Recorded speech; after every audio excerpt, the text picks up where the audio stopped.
is Mia. If you are listening to my story today, I want you to imagine a simple woman who once believed that love would last forever. That woman was me. I was not rich. I was not famous. I was just a normal girl with simple dreams. My biggest dream was to have a peaceful family, a small house, a loving husband, and a life full of quiet happiness. For many years, I believed I had that life, until the day everything broke. I met my husband, Daniel, when I was 23 years old. It was a warm afternoon in a small bookstore near my workplace. I loved reading books during my lunch break, and that day I was searching for a novel when someone accidentally bumped into me. The books in my hands fell to the floor. "I'm so sorry," the man said quickly. He bent down and helped me pick up the books. When I looked up, I saw his face for the first time. He had kind eyes and a gentle smile. "Name is Daniel," he said. "I'm Mia," I replied shyly. That small accident became the beginning of something beautiful. After that day, we started meeting often, sometimes at the bookstore, sometimes at a small cafe near the park. We talked about everything: dreams, family, fears, and hopes. Daniel was funny, kind, and thoughtful. He always listened carefully when I spoke. For the first time in my life, I felt truly understood.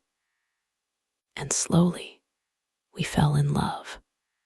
2 years later, Daniel asked me to marry him. It happened in the same bookstore where we first met.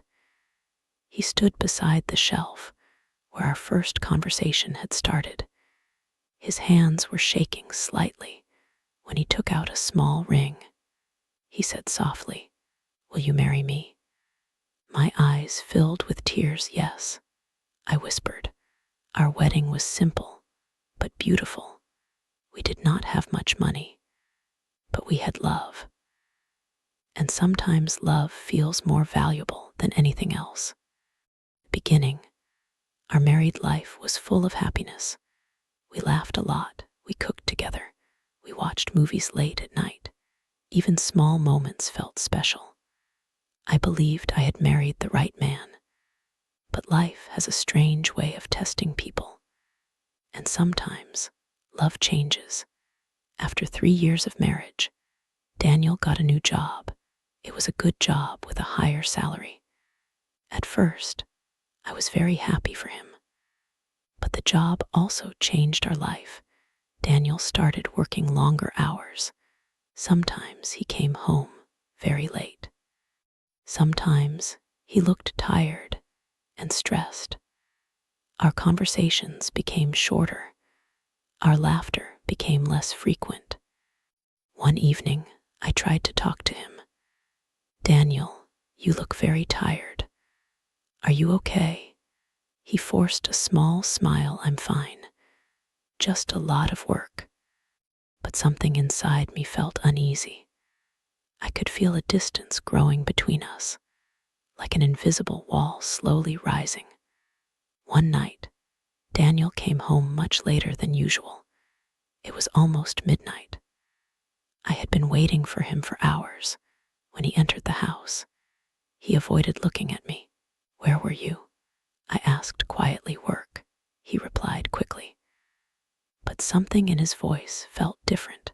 A few days later, I noticed something strange. Daniel was smiling at his phone, the kind of smile he used to give me.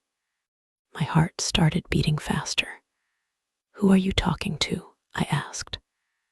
"One important," he said, but I could feel the truth hiding behind his words. And then one day I saw a message on his phone, a message from a woman. Her name was Sophia. The message: "Miss you already." My hands started shaking. My heart felt like it was breaking into pieces. When Daniel came home that night, I showed him the message. "Who is she?" I asked for a moment. He stayed silent. Then he said something that destroyed my world. "She's someone I care about." I could hardly breathe. "Are you saying you love her?" Daniel looked down. "I didn't plan this, Mia. It just happened." Voice trembled. "What about our marriage?" He didn't answer immediately. Then he said the words I never thought I would hear. "I think I need to leave." Felt like the ground disappeared under my feet. I whispered. He said, "I'm sorry." Sometimes apologies cannot fix broken hearts. That night, Daniel packed his clothes. And just like that, he walked out of my life. The house became painfully quiet after he left. Every room reminded me of him.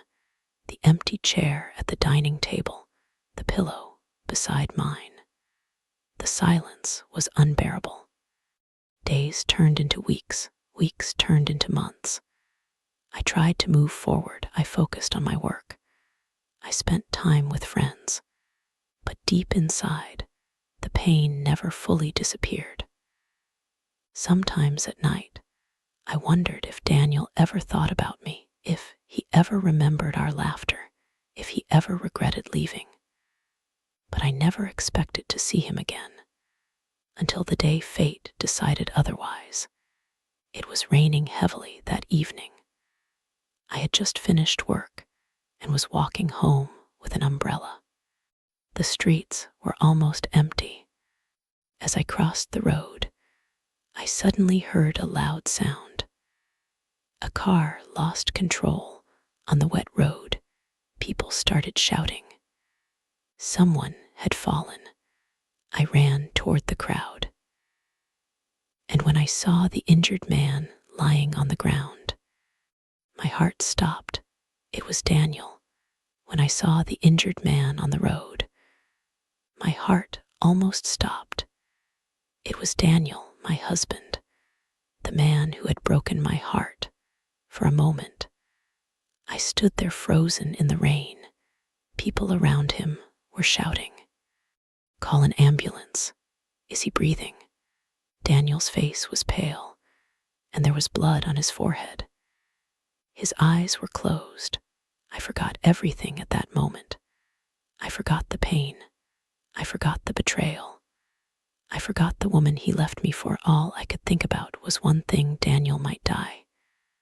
I cried as I ran toward him. I knelt beside him and held his hand. His skin felt cold. "Daniel, can you hear me?" I whispered. But he did not move. Someone nearby called an ambulance. Within minutes, the sound of sirens filled the street. The ambulance arrived quickly, and the medical team placed Daniel on a stretcher. "Are you his family?" One of the nurses asked me. For a moment, I hesitated.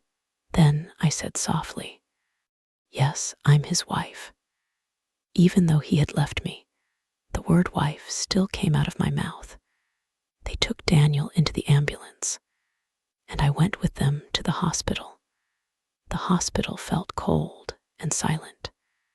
Doctors rushed Daniel into the emergency room. I was left alone in the waiting area. My clothes were still wet from the rain. My hands were shaking. Memories started filling my mind. Our first meeting in the bookstore, our wedding day, the nights we spent laughing together, and then the day he walked away. Tears slowly rolled down my face. I didn't know what I felt: anger, sadness, fear, or maybe all of them together. After what felt like hours, a doctor finally came out of the emergency room. "Are you Mia?" he asked. I replied quickly. "He is stable now," the doctor said. "He had a head injury, but he will recover." I closed my eyes with relief. "Thank you, doctor. You can see him soon," the doctor added. And I entered Daniel's hospital room. He was lying quietly on the bed. His head was bandaged. Machines were slowly beeping beside him for a moment. I just stood there looking at him. This was the man I had once loved more than anyone in the world. The man who had broken my heart slowly, his eyes opened. He looked around the room, confused. Then his eyes stopped when he saw me. "Mia," he whispered. I said quietly. He looked surprised. What are you doing here?" "I saw your accident," I replied. "I brought you to the hospital." For a moment, Daniel just stared at me. Then he said something that made my chest tighten. "You saved me." The room was silent for a while. Finally, Daniel spoke again. "I never expected to see you again." "Neither did I said. He looked down at his hands. "I know I hurt you." I didn't reply. Some wounds are too deep for simple words. After a few seconds, I asked the question that had been in my heart for months. "How is Sophia?" Daniel looked confused. I said slowly. "The woman you left me for." Something strange appeared on Daniel's face. Pain. Then he sighed deeply. "She left." For a moment, I thought I had heard him wrong. "She left me 6 months ago," he said quietly. Daniel looked tired as he spoke. "At first, everything felt exciting," he said. "Sophia was different. She was adventurous and free." He paused. "I soon realized something." I asked. "She never really loved me." Looked at the ceiling. "She only loved the idea of me." "Do you mean she liked my job, my money, my lifestyle?" he explained. "She didn't care about my heart." His voice became heavy. "One day she simply said she was bored and left." The room became silent again. Daniel looked at me. That was the moment I realized something. I asked quietly. "The person who truly loved me was the one I left behind." Heart started beating faster, but I didn't let my emotions show. "You realized that too late," I said softly. Daniel closed his eyes. "I know." For the first time since I had known him, Daniel looked completely broken. "I tried to find you," he said. "I didn't know where to start." Looked at me with tears in his eyes. "Mia, I am so sorry." I could see that he meant it, but the pain inside me was still strong. "Sorry cannot erase the past," I said quietly. "I know," he replied. "I just wanted you to know the truth." That night, I stayed in the hospital. I told myself it was only because Daniel had no one else there. But maybe it was also because a part of my heart still cared.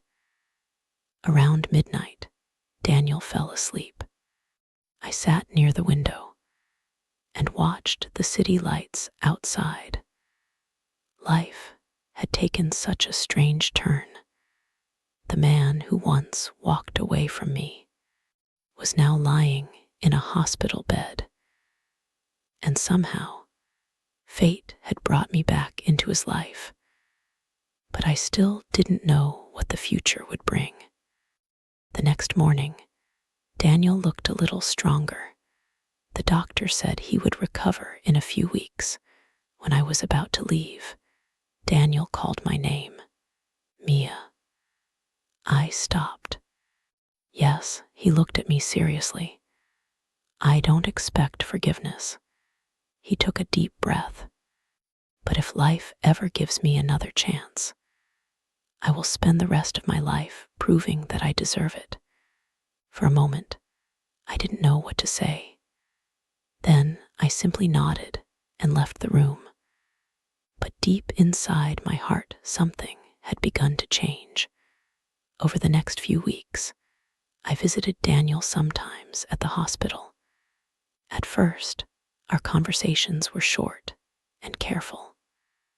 But slowly, we began talking more, like two people who were learning to know each other again.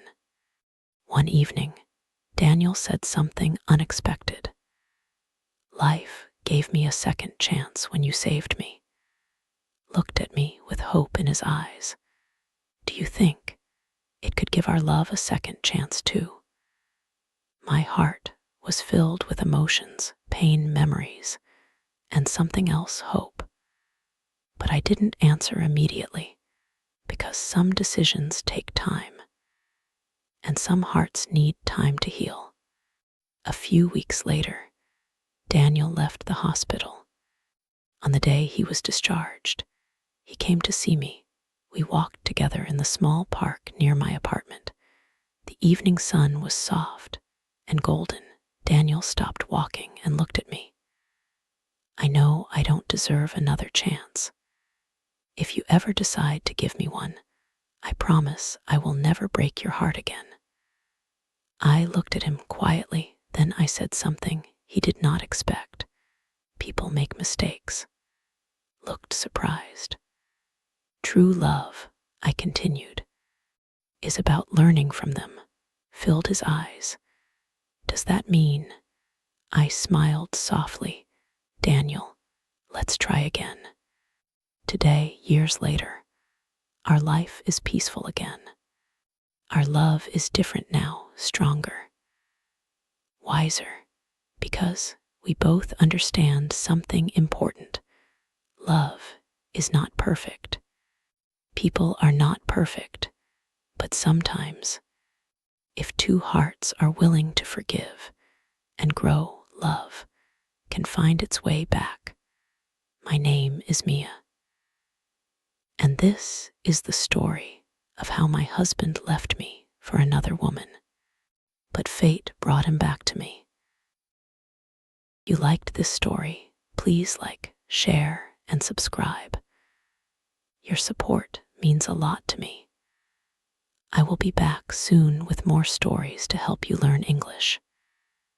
Take care and remember, you are strong, you are brave, you deserve love and respect. See you next time.